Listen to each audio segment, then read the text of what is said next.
নমস্কার, আমি মামনি আর মামনি দিদি AWW ইউটিউব চ্যানেলে আপনাদের সবাইকে স্বাগত। চলে এসেছি আরও একটি ভিডিও নিয়ে। আজকের ভিডিও হলো পোষণ ট্র্যাকার অ্যাপে আমাদের শিশুদের নিজস্ব আধার কার্ড দিয়ে কিভাবে ভেরিফাই করব বা শিশুদের আধার কার্ডগুলি আপডেট কিভাবে করব।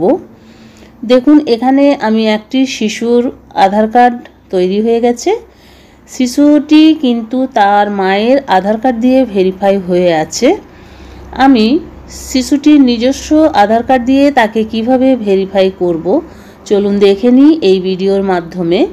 এখানে দেখুন, শিশুটি নেম অফ চাইল্ড, শিশুর নাম দেওয়া আছে, তারপরে নেম ইন ইয়োর ল্যাঙ্গুয়েজ। আমি এখানে বাংলাতে নামটি শিশুর লিখলাম, আপনারা ইংরেজিতেও লিখতে পারেন, অসুবিধা নেই। নিচে দেখুন, শিশুর মায়ের আধার কার্ড দিয়ে শিশুর নামটি ভেরিফাই হয়ে আছে।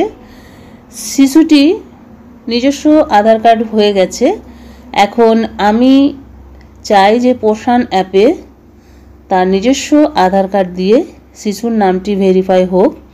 তাহলে চলুন দেখে নেব কিভাবে আমি এটি করছি। তার জন্য দেখুন, আমি শিশুর প্রোফাইলটি একটু কারেকশন করে নেব। এখান থেকে দেখুন, তার রেসিডেন্ট টাইপটি সিলেক্ট করে দেব এবং শিশুটি আমার দিব্যাঙ্গ বা বিশেষ চাহিদা সম্পন্ন কিনা সেটি সিলেক্ট করব। শিশুটি আমার পার্মানেন্ট সিলেক্ট করলাম এবং শিশুটি আমার বিশেষ চাহিদা সম্পন্ন নয়, তাই নো সিলেক্ট করে আমি সাবমিট করে দেব। নামটি যেহেতু আমি বাংলাতে করলাম, দেখুন এখানে শিশুর নাম আমার বাংলাতে চলে এলো। আবার আমি 3 ডট অপশানে ক্লিক করব। ক্লিক করার পর এখান থেকে আমি শিশুর আধার কার্ডটি চেঞ্জ করব। তার জন্য কোথায় যেতে হবে, দেখুন ক্রিয়েট আভা এই অপশানটিতে আমি ক্লিক করলাম।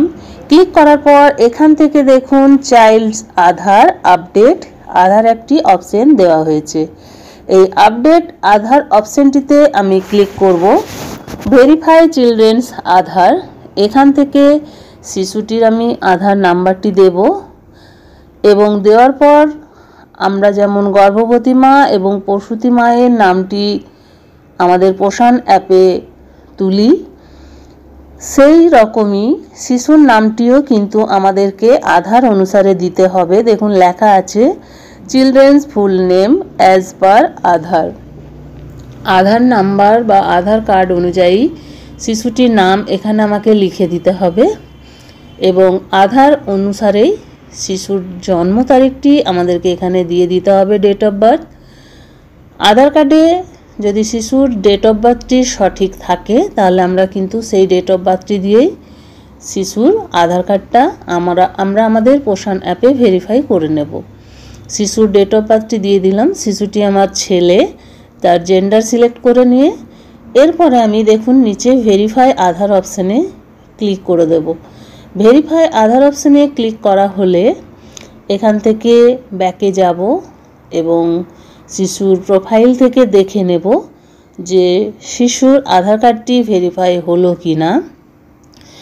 এই শিশুটির আমি আধার কার্ড আপডেট দিলাম।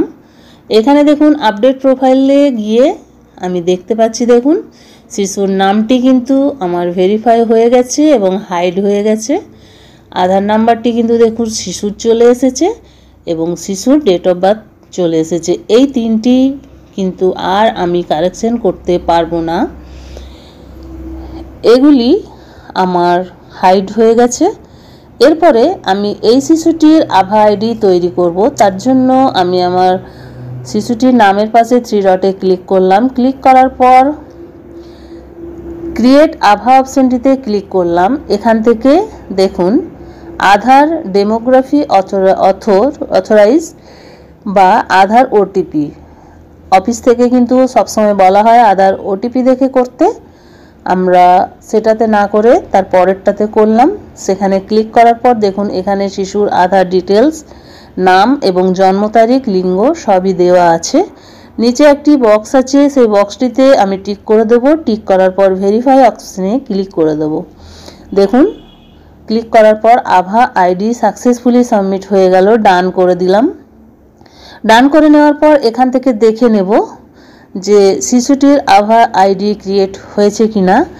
3 ডটে গেলাম, যাওয়ার পর আপডেট প্রোফাইল অপশানে ক্লিক করব। ক্লিক করার পর দেখুন এখান থেকে শিশুর আধার কার্ড ভেরিফাই হয়ে গেল এবং আভা আইডিটিও ক্রিয়েট হয়ে গেছে। এখানে আমি হাইড করে দিয়েছি আমার সুবিধার জন্য। আপনারা আপনাদের শিশুদের প্রোফাইলে এটি দেখতে পাবেন। এইভাবে আপনারাও আপনাদের কেন্দ্রের শিশুদের যদি আধার কার্ড হয়ে গিয়ে থাকে তার আধার কার্ডটি আপডেট করুন এবং তার আভা আইডিও তৈরি করে নিন। এই ছিল আমার আজকের ভিডিওটি ভালো লাগলে একটি লাইক করবেন। আমার চ্যানেলে নতুন হয়ে থাকলে চ্যানেলটি সাবস্ক্রাইব করবেন এবং ভিডিওটি বেশি বেশি শেয়ার করবেন যাতে অন্যান্য দিদিদের কাছে পৌঁছে যায়।